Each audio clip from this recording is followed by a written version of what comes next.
Guess what? I just made a whole 15-minute video about downward facing dog and had zero sound. Hey everybody, welcome to today's breakdown of downward facing dog. I'm Tarish. I'm so glad you're here because I wanted to let you know about how uncomfortable I was in the beginning of my yoga journey with downward facing dog. It was like I had a love-hate relationship with it, and I'll tell you why. Downward facing dog is a very strength building place. It's also an opening place. But just because you're in pain, shaking, or feel like your limbs are gonna fall off during downward facing dog doesn't mean that you're not strong. It means that your tendons and ligaments are getting stretched in ways that they've never been stretched and opened before. And that some of the connective tissue in your body is being challenged in a way that you've never been challenged before. There is nothing wrong with you if you are struggling in a down dog. I just wanted to clear the air on that. There's something about thinking that we're weak that can really F with us in our yoga practice. And it's not that you're weak at all. It's a new way of moving in your body. And why is it important to even strengthen and open our connective tissue anyways? Well, the connective tissue is the foundation for our structure and how we move in the world. So our muscles keep us strong and we're able to lift and pull things. The connective tissue, it enables freedom of movement and fluidity of movement. If you've ever seen a dancer, you understand the dancer is not like, the Tin Man. Dancers take their connective tissue very seriously. They like to keep it open and fluid and moving. That is because when we do repetitive movements in our lives, whether you're kicking a soccer ball or you are chopping wood, or you're sitting at a desk all day, or driving a truck all day, we can get really bound up. And this is the gift of our yoga practice, is to unwind and open up those stuck areas so that our brain and nervous system can function properly. We are going to demonstrate step by step about the downward facing dog, and I'll walk you through a little understanding of the hands and all the way through the body. But I want to talk about the hands first. It's really easy to think that the down dog, that your hands would be this close. But I want you to think about your hands being slightly wider than your shoulders and creating an L shape with your index and thumb finger. So sometimes we can have a tendency to rotate in, and that might be best for your bone structure. So if what I'm saying doesn't feel good for you, then make the adjustments as needed. Just making a general reference, but you are the best teacher for your body, and you know if something is extremely uncomfortable. I'm unable to see you right now, unfortunately. Wish we could be together. An L shape with the index and thumb finger, slightly wider hands than your shoulders, and fingers spreading really wide. Why is fingers spreading wide so important?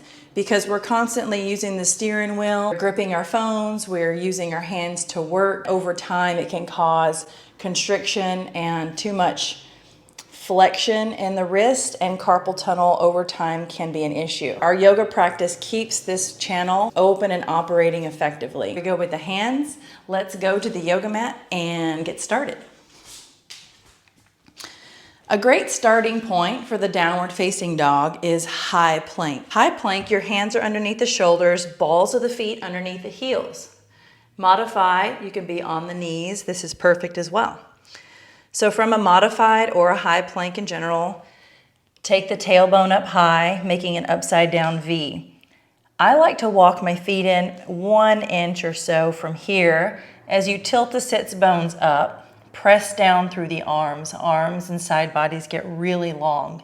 Inhale. Exhale.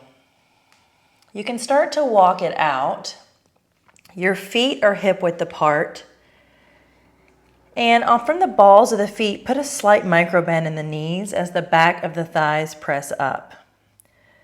So your shins are pressing forward toward the mat and the back of the thighs are pressing up. Nice.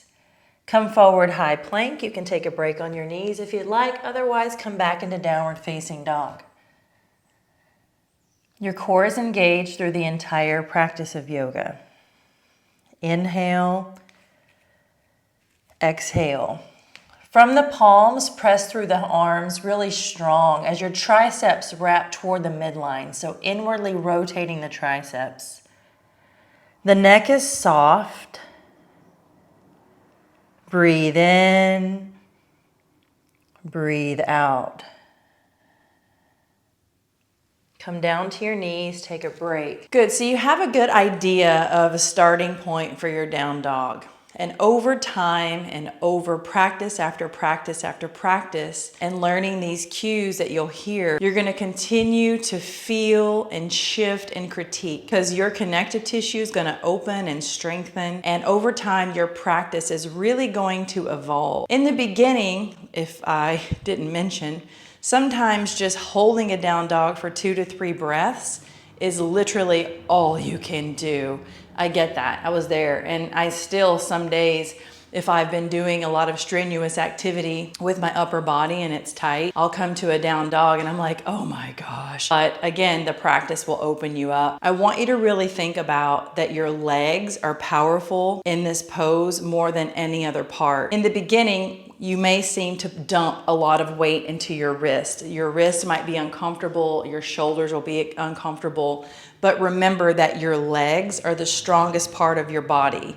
So really engage the back of the thighs pressing up and engage from the core lifting up. So belly button up and in will lift the tailbone up, and pressing the back of the thighs strongly up will take the weight out of the shoulders and the wrist. So let's try that one more time. High plank, we'll start there. Take a deep breath in, broaden through the chest. Again, remember to have your fingers L-shaped with the index and thumb. Fingers are spread wide.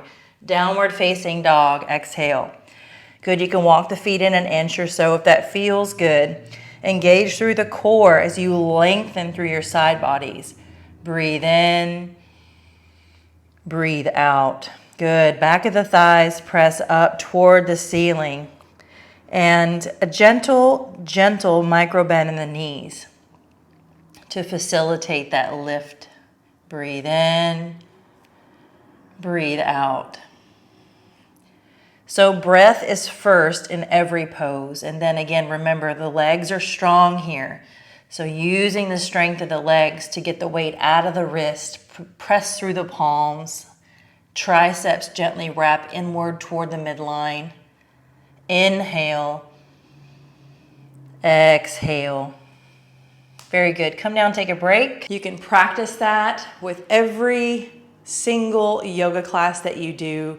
You're going to continue to really dial in your downward facing dog and allow it to be a starting point for you to assess how you feel. And remember, the yoga mat is a place of appreciation and gratitude for our bodies. So each and every time we practice, we're gonna be different. You're gonna feel different physically every day.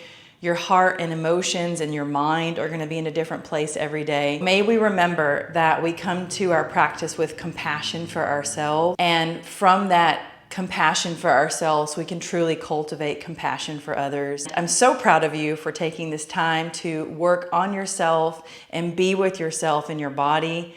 Until next time, we'll see you.